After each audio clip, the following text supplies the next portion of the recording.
दिन दसौसी से पड़े रहे रन में।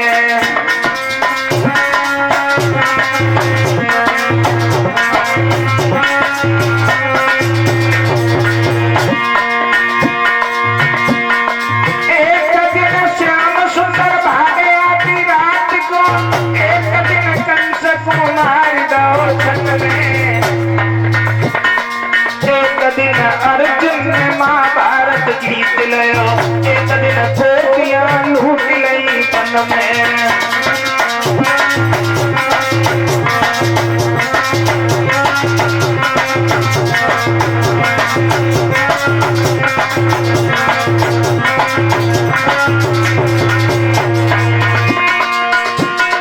एक दिन अर्जुन ने महाभारत जीत लियो, एक दिन गोपियां लूट गई वन में। एक दिन हरिश्चंद्र दुनिया पे राज किया, एक दिन झाड़ू लगा रहे गले में।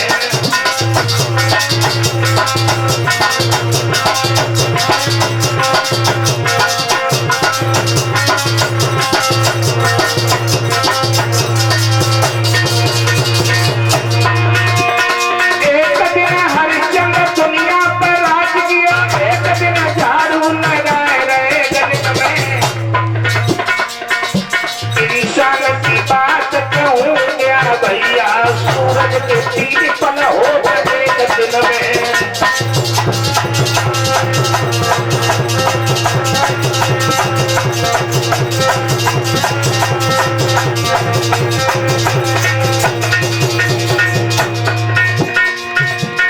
भाई राजा से भिखारी समय तेरी बलिहारी, बलिहारी बलिहारी भगत तेरी बलिहारी।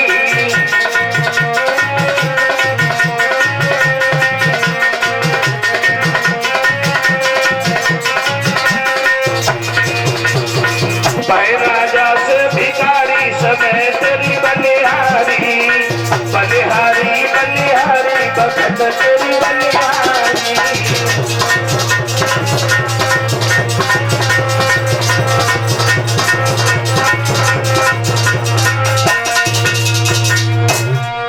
बड़े समय बड़ी किस्मत वही महाराज हरिश्चंद्र थे जो दुनिया के लोग देखने आते थे। आज काशी की गलियां साफ करके लौट के घर आ रहे हैं। काशी की गलियां साफ करके जब लौट के वापस आए,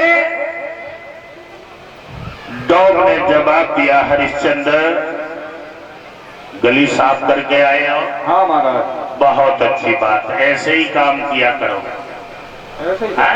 हाँ, ऐसे ही। झाड़ू रखो, महाराज। हाथ साफ करो, और वो कोने में भोजन रखा है, भोजन करो। ठीक है महाराज। हरिश्चंद्र ने झाड़ू रख दिया, हाथ साफ किए, कोने में भोजन रखा था, भोजन का थाल जैसे ही उठाया, तब तक विश्वामित्र ने काशी की गलियों में अंधे का रूप धारण करके आवाज लगा दी कि हमें बहुत तेजी से भूख लग रही है,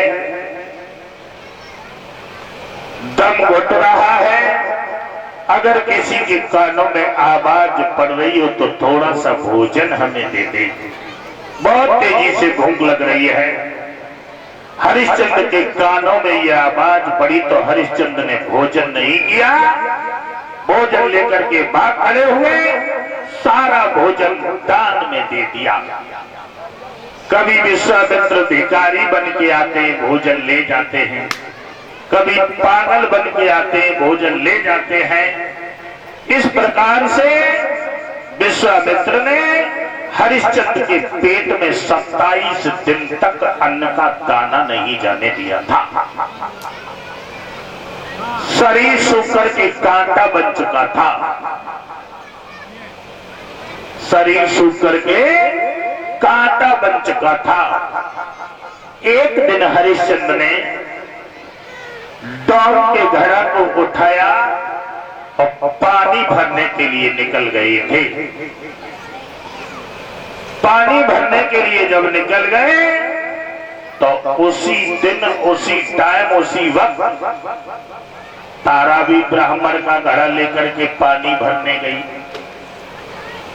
हरिश्चंद्र ने अपनी रानी तारा को जब आते हुए देखा तो हरिश्चंद्र इतने खुश हुए और मन में सोचा कि बारे परमात्मा, हमारे ऊपर जब जब मुसीबत पड़ी तो तूने मेरी सहायता के लिए मेरी पत्नी को ही भेजा।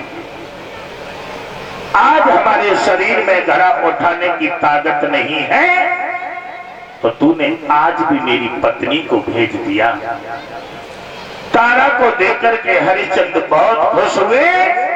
तारा जब पास में आई तो हरिश्चंद्र से जवाब दिया, महाराज तुमने हमारे वियोग में, बच्चा के वियोग में क्या भोजन भी छोड़ दिया है?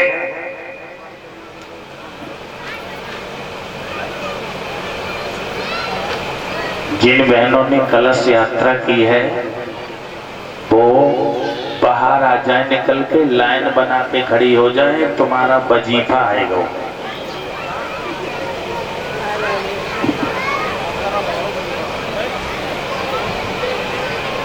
हरिश्चंद्र कहने लगे, तारा ऐसा कुछ नहीं है, लेकिन तारा एक बात कहें। हाँ कहो। तो हरिश्चंद्र बोले, तारा